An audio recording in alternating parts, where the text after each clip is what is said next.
हाल ही में रूस के राष्ट्रपति व्लादिमीर पुतिन 2 दिन के लिए भारत की यात्रा पर आए थे, जिसकी चर्चा दुनिया भर में हुई थी। अब खबर है कि यूक्रेन के राष्ट्रपति वोलोदिमीर ज़ेलेंस्की भी भारत का दौरा कर सकते हैं। जी हां, माना जा रहा है कि उनका ये दौरा जनवरी 2026 में हो सकता है। इस संभावित यात्रा को रूस यूक्रेन युद्ध के बीच भारत के संतुलित कूटनीतिक रुख का हिस्सा माना जा रहा है। पिछले साल भी प्रधानमंत्री मोदी ने इसी रणनीति के तहत जुलाई में रूस और अगस्त में यूक्रेन का दौरा किया था। बता दें, रिपोर्ट्स के अनुसार भारत और यूक्रेन के अधिकारी कई हफ्तों से इस दौरे की तैयारी को लेकर बातचीत कर रहे हैं। ये चर्चाएं पुतिन की भारत यात्रा से पहले ही शुरू हो गई थी। यदि ज़ेलेंस्की भारत आते हैं तो ये 13 साल बाद किसी यूक्रेनी राष्ट्रपति की भारत यात्रा होगी। इससे पहले यूक्रेन के राष्ट्रपति 1992, 2002 और 2012 में भारत का दौरा कर चुके हैं। 2012 में तत्कालीन राष्ट्रपति विक्टर ने भारत का दौरा किया था।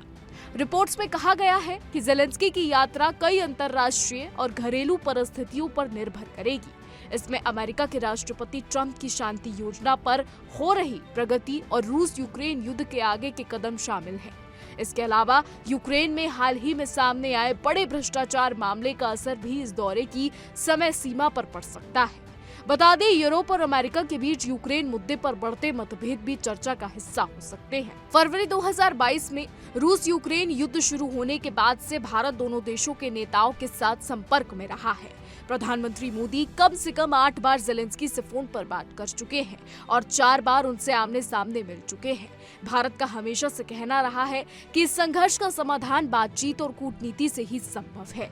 पीएम मोदी कई बार ये स्पष्ट कर चुके हैं कि भारत किसी पक्ष में नहीं खड़ा, बल्कि शांति के साथ खड़ा है। ऐसा कहा जाता है कि युद्ध के कारण ही अमेरिका के राष्ट्रपति ट्रंप ने भारत पर अतिरिक्त शुल्क लगाया है। ट्रंप का आरोप है कि भारत रूस से कच्चा तेल खरीदकर उसकी युद्ध क्षमता को मजबूत कर रहा है। वहीं भारत का कहना है कि वो अपने राष्ट्रीय हितों को ध्यान में रखकर ही तेल खरीद रहा है और ये उसका संप्रभु अधिकार है। युद्ध के बाद रूस द्वारा सस्ता तेल देने के कारण भारत का रूसी तेल आयात काफी बढ़ गया है। ज़ेलेंस्की की संभावित भारत यात्रा को अंतर्राष्ट्रीय राजनीति में एक महत्वपूर्ण कदम माना जा रहा है, क्योंकि इससे भारत की शांति प्रयासों में भूमिका और मजबूत हो सकती है।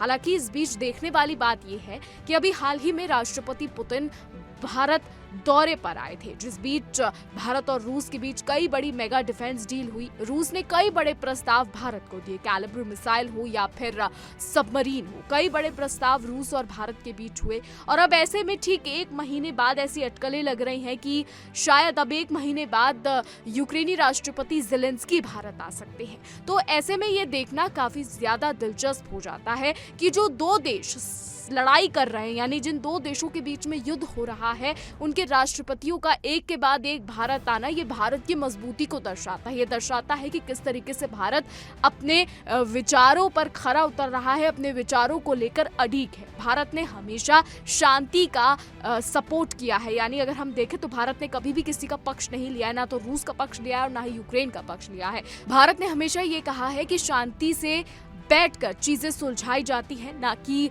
युद्ध करके, और इसी चीज को भारत हमेशा भारी मंच पर दोहराता है, फिर चाहे यूएन का मंच हो, रूस का मंच हो या फिर अमेरिका में जाकर कहना हो। भारत हमेशा यही कहता है कि शांति से ही युद्ध का समाधान निकलता है, युद्ध करके या लड़ाई करके समाधान नहीं निकलेगा। और अब ऐसे में ज़ेलेंस्की का भारत आना यहाँ पर बड़े सवाल खड़े करता है। सवाल नंबर 1 कि क्या ज़ेलेंस्की जब भारत आएंगे तो क्या ये युद्ध रुक जाएगा, क्योंकि अभी पुतिन जो है वो भारत आए थे और उसके बाद ज़ेलेंस्की का भारत आना ये बड़े सवाल खड़ा करता है कि क्या ज़ेलेंस्की का भारत आने से युद्ध रुक जाएगा। क्योंकि आपको ये भी बता दें कि रूस पहले से ही वेस्ट कंट्रीज की अगर हम बात करें तो रूस पहले से ही वेस्ट कंट्रीज के प्रतिबंध जो है झेल रहा है। ऐसे में ज़ेलेंस्की जब भारत आएंगे तो क्या बड़ी बातचीत होगी, क्या कुछ होगा, ये देखना दिलचस्प होगा। और सबसे बड़ी बात, ट्रंप इसको किस तरीके से लेंगे ये भी देखना दिलचस्प होगा।